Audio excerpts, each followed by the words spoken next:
इसलिए वो वहां उस कार्य में ले जा करके इसको सेवा में लगाते हैं। तो मन पवित्र हरि भजन करे, होए त्रिविधि कल्याण।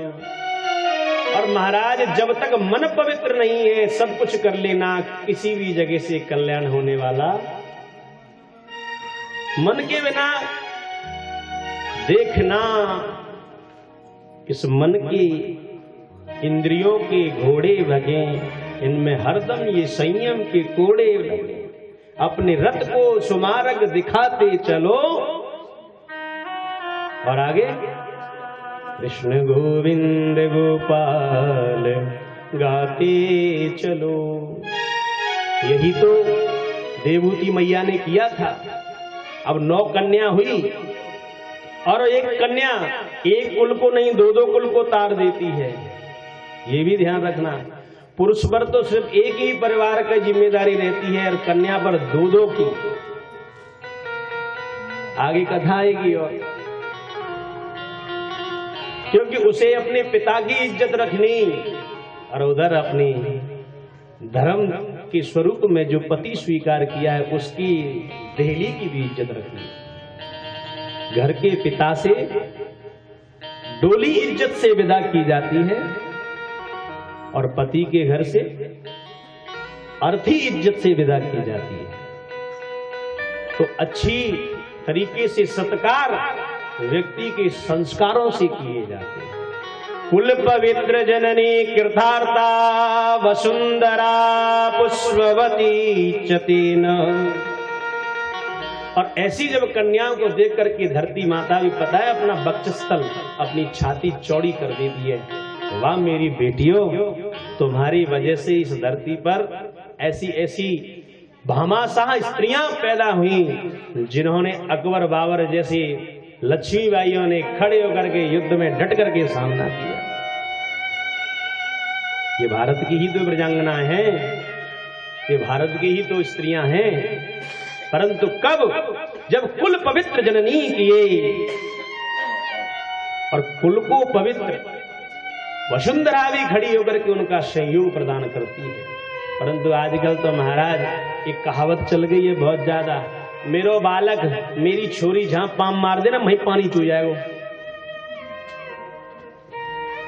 ये अहंकार है और इस अहंकार के कारण ही व्यक्ति पतन की ओर चला जाता है। जब 9 कन्या का प्रादुर्भाव हो गया तो 10वें पुत्र के स्वरूप में स्वयं भगवान कपिल के स्वरूप में उत्पन्न हुए। बोलो कपिल भगवान की। अब देवहूति मैया से करदम जी महाराज ने 9 कन्याओं को 9 ऋषियों के साथ विवाह कर दिया। 9 कन्या थी इनकी और ये 9 कन्याओं ने इतिहास में अपना अपना महत्व दिखाया है। पहली कन्या थी कला, अनुसुईया, श्रद्धा, आविर्भू, गति, क्रिया, ख्याति, अरुंधति और शांति। और इन 9 कन्याओं को अलग अलग ऋषियों के साथ विवाह संपन्न कराया गया और 10वें नंबर पर कपिल भगवान का प्रादुर्भाव हुआ। और जब कन्याओं के विवाह हो गए तो करदम ऋषि जी महाराज आज तपस्या करने के लिए जंगल में 10वें स्कंद का पाठ करते हुए चले गए। बोलो भक्तवत्सल भगवान की। और यहाँ से आज श्री देवहूति मैया को पता चला कि मेरा पुत्र तो है परंतु ये भगवान है। कौन है? भगवान है। तो आज स्वयं देवहूति मैया कहने लगी, निर्विण्णा नितराम भूमन संदृश्य दर्शनाद ये न संभाव्यमानेन प्रपन्नाधम तम प्रभो। बोले लाला मेरी इच्छा है कि तुम भगवान का अवतरण हो, मुझे दिव्य ज्ञान का उपदेश दो ताकि मेरे जीवन में अंधकार का दीपक दूर होकर के ज्ञान का दीपक जले और उस ज्ञान से मैं कुछ प्राप्त करूं। क्योंकि अब तो मैं तुम्हारे सहारे ही ज्ञान अर्जित कर सकती हूं, क्योंकि इस जरावस्था में मैं कहां किसके पास संत मंडलियों का सत्संग सुनने जा पाऊंगी कि नहीं जा पाऊंगी। क्योंकि जब वृद्धावस्था आ जाती है तो शिथिल होता है शरीर, चलने फिरने में बड़ा कष्ट होता है। और जब ठाकुर जी की कृपा होती है, जैसे हमारे तिवारी जी चलने में बड़ा कष्ट हो रहा था, जिस दिन श्री फल मिला, संकल्प किया, ठाकुर जी की कृपा ऐसी हुई कि कलश यात्रा में आगे आगे बछड़े की तरह उछलते हुए गए और कथा का कलश यात्रा का पूरा आनंद लेके आए। अब वर्मा जी बार बार कहते बोले महाराज पेशेंट हैं, मैं पेशेंट हैं, इनके सामने प्रेसिडेंट चल रहे हैं बगल में। गोपाल जी महाराज हमारे पूरे संसार के मालिक हैं, वो संभालेंगे, चलने दो। और ठाकुर जी की ऐसी कृपा हुई और देखो आनंद लेते हुए ठुमकाऊ मार दें कबू कबू तो खड़े। प्रेम से बोलो। देवभूति मैया ने कहा ये ना संभाव्य माने ना प्रपन्नाथम तम प्रभु, बोले ऐसा आप मेरी इच्छा पूर्ति के लिए जो घोर अज्ञान है उसको मेरा दूर करो। तो आज स्वयं नवदा भक्ति का दिव्य उपदेश श्री देवभूति मैया को भगवान कपिल ने दिव्य उपदेश देने लगे। मम गुण गावत पुलक शरीरा, बोले जिसने भगवान की चर्चा को गाया है, सुनाया है, सुना है, उसने गद गद गिरा नयन वह नीरा। गदगद यानी खुशी के मारे जब व्यक्ति प्रफुल्लित हो जाता है, आंसू दो तरह में निकलते हैं। एक तो ज्यादा खुशी हो जिसकी उसने कभी सोचा ना हो कि ऐसा हो जाएगा, उस समय आंसू निकलेंगे, या फिर उसे ऐसा शब्द सुनने को मिले जिसे उसे कभी ये ही सोचा होगा ये इस कार्य को कर सकता है, जब उसे इस बात का एहसास हो। ये दो समय पर ही व्यक्ति के आंसू निकलते हैं। फिर उसके बाद सुख और दुख के क्षण प्रतीत किए जाते हैं, उससे पूर्व नहीं। उससे पूर्व तो केवल अचंभे में रहता है व्यक्ति, जिसे कहते हैं तो काम आदि मद दम्बन जाके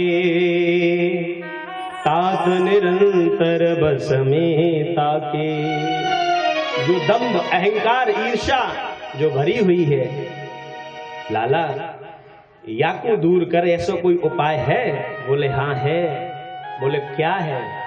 तो आज देवभूति मैया ने ऊंचा स्थान लगा करके आसन पर विराजमान करके अपने पुत्र का तिलक किया कपिल महाराज का, और कपिल महाराज नवदा भक्ति को श्रवण कराने लगे। और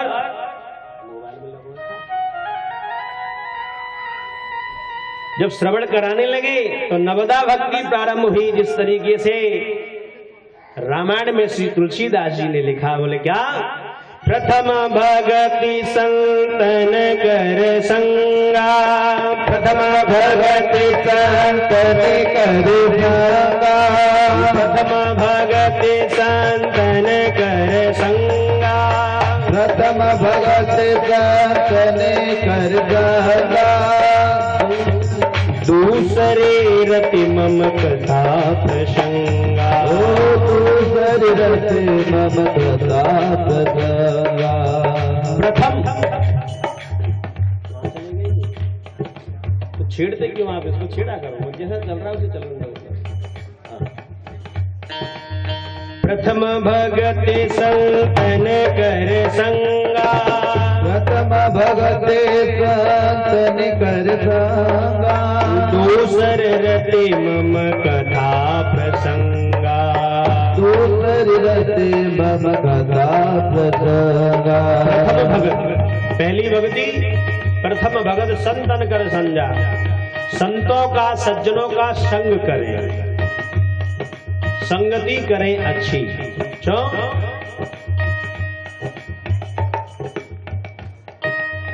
धात कुधात और मूर्ख संगति से ये भी सुधर जाए। छठ सुधर ही सब संगत पाई।